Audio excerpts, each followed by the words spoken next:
news today. If you stepped outside, you couldn't miss it. A wind advisory remains in effect for much of our area until 6 o'clock tonight. A gusting day out there. Strong winds are blamed for tearing this American flag into two pieces above the Dixie Flag Company there.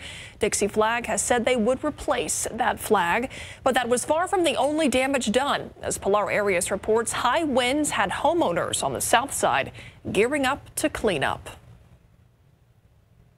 We don't have any power. It broke our water line, our sewer line. Leonard Peña was at church when his wife tried getting a hold of him to tell him a tree had fallen on their home. Thank God that my wife and daughter are okay. That's the main thing. Everybody's okay. Nobody's hurt. Branches from the pecan tree punctured Peña's roof and damaged nearby power lines. His neighbor's home was also hit. I heard like a huge gust of wind. The whole house shook, and I didn't really think nothing of it at first. When Roland Pintor realized what had happened, he was surprised. I just couldn't believe it. It was just surreal. I've never witnessed anything like it before. His in-laws' house sustained roof, fence, and other damage. Our house didn't get punctured through.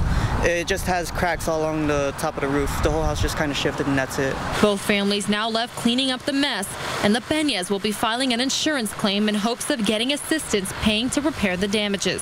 We're safe.